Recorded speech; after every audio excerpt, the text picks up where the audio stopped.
Hello hi friends, అందరు ఎలా ఉన్నారు? Welcome to Tanvi kitchen blogs. ఈరోజు రెసిపీ వచ్చేసి పచ్చజొన్నలతో దోశ ఎలా చేయాలో చూపిస్తున్నాను. దానికోసం ముందుగా నేను ఒక బౌల్ తీసుకొని దాంట్లోకి 300 గ్రామ్స్ పచ్చజొన్నలు అయితే తీసుకుంటున్నాను.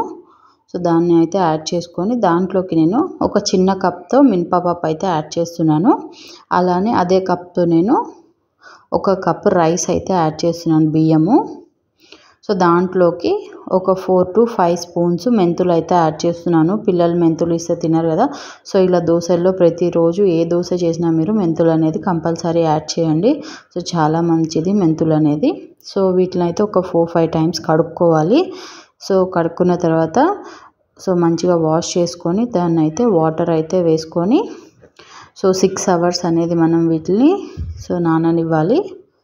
సో 6 hours నానిన తర్వాత సో ఇంకొక 2 టైమ్స్ అయితే కడుక్కోవాలి. మనం ఇవి బాగా వాష్ చేసుకోవాలి. ఇంకో 2 టైమ్స్ కూడా వాష్ చేసుకున్న తర్వాత ఒక మిక్సీ జార్ తీసుకొని ఆ మిక్సీ జార్లోకి ఈ జొన్నలన్నీ ఆ మిక్సీ జార్లో అయితే యాడ్ చేసుకొని సో తగినన్ని వాటర్ అయితే యాడ్ చేసుకోండి. నేను ఒక గ్లాస్ వాటర్ అయితే యాడ్ చేస్తున్నాను, సరిపోతాయి. సో ఒక గ్లాస్ వాటర్ అయితే యాడ్ చేసుకొని దీన్ని అయితే స్మూత్గా అయితే బ్లెండ్ చేసుకోవాలి. సో చూస్తున్నారు కదా, ఇంత స్మూత్గా బ్లెండ్ చేసుకొని దీన్ని అయితే మనం ఒక బౌల్లోకి ట్రాన్స్ఫర్ చేసుకోవాలి. సో ఇలా చూస్తున్నారు కదా, ఈ కన్సిస్టెన్సీ అయితే ఉండాలి. సో మొత్తం ఒకసారి కలుపుకొని సో దీనిపైన అయితే లిడ్ పెట్టుకొని మనం ఓవర్ నైట్ అంతా పులవనియాలి పిండి అంతా.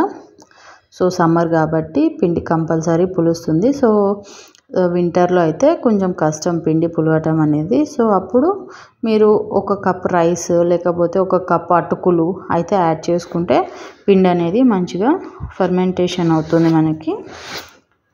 సో మార్నింగ్ లేవగానే పిండి చూస్తున్నారు కదా ఎంత బాగా పొంగిందో.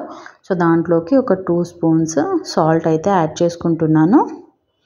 సో 2 స్పూన్స్ సాల్ట్ యాడ్ చేసుకొని హాఫ్ గ్లాస్ వాటర్ అయితే యాడ్ చేసుకుంటున్నాను నేను దాంట్లోకి. సో ఇదంతా ఒకసారి కలిపేసుకొని సో దోశ కన్సిస్టెన్సీ వచ్చే వరకు వాటర్ అయితే కలుపుకోండి. నాకు ఒక గ్లాస్ వాటర్ పట్టింది. సో మీకు ఇంకా కావాలంటే మీరు యాడ్ చేసుకోవచ్చు. సో దోశ పాన్ తీసుకొని వాటర్ అయితే చల్లుకొని ఇదంతా మంచిగా క్లీన్ చేసుకొని సో దోశ అనేది వేసేసుకోవటమే. మీకు కావాలంటే ఆనియన్తో కూడా ఆయిల్ వేసుకొని రబ్ చేసుకోవచ్చు. సో నేనైతే వాటర్తో వేసుకొని క్లీన్ చేసుకున్నాను.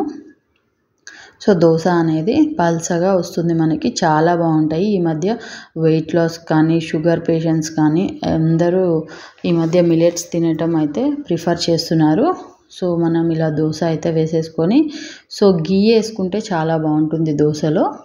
సో నేనైతే గీ అయితే యాడ్ చేస్తున్నాను. సో మీకు కావాలంటే ఆయిల్ కూడా యాడ్ చేసుకోవచ్చు. సో గీ వేస్తే కలర్ కూడా రెడ్ కలర్ వస్తుంది ఆయిల్ కన్నా. సో మనకి సేమ్ స్ట్రీట్ స్టైల్లో లాగా వస్తుంది, బండి మీద దొరికే దోశలానే ఉంటుంది సేమ్. సో చాలా మంచిది మిల్లెట్స్ తినడం అనేది. సో వీక్లీ 2-3 టైమ్స్ అన్నా తినడానికి ప్రిఫర్ చేయండి. ఇడ్లీ, ఉప్మా అలానే దోశలు చేసుకోవడానికి. సో పిల్లలకు కూడా చాలా బాగా నచ్చుతాయి. సో నార్మల్ దోశల్లానే తినేస్తారు వీటిని కూడా. సో కంపల్సరీ ట్రై చేసి కామెంట్ చేయండి ఎలా వచ్చిందో. సో దీని కాంబినేషన్ వచ్చేసి నేను పల్లీ చట్నీ అయితే తీసుకుంటున్నాను. సో మీకు కావాలంటే టొమాటో చట్నీ కూడా బాగానే ఉంటుంది. సో దోశలోకి టొమాటో చట్నీతో తింటారు మా పిల్లలైతే. సో మీకు కావాలంటే టొమాటో చట్నీ కూడా చేసుకొని సర్వ్ చేసుకోవచ్చు దోశలు. సో ఎక్కువ మిల్లెట్స్ తినడానికి ప్రిఫర్ చేయండి. సో రాగి ముద్ద అలానే మిల్లెట్స్ ఉప్మా కానీ సో రాగి సంకటి అలానే మీకు ఏ రెసిపీ నచ్చితే మిల్లెట్స్తో అవైతే చేసుకోవచ్చు. సో ఇలా దోశలన్నీ మనం వేసేసుకొని సో ఈ దోశ అనేది 1 సైడే కాల్చుకోండి మర్చిపోకుండా. 2 sides కాలిస్తే అంత టేస్ట్ బాగుండదు. సో 1 side కాలిస్తేనే మనకి చాలా బాగుంటుంది దోశ అనేది. సో సర్వ్ చేసుకోవటమే, సింపుల్ అండ్ ఈజీ రెసిపీస్. అలానే మర్చిపోకుండా కామెంట్ చేయండి ఎలా ఉన్నాయో నా రెసిపీస్. అలానే మర్చిపోకుండా సబ్స్క్రైబ్ కూడా చేసుకోండి.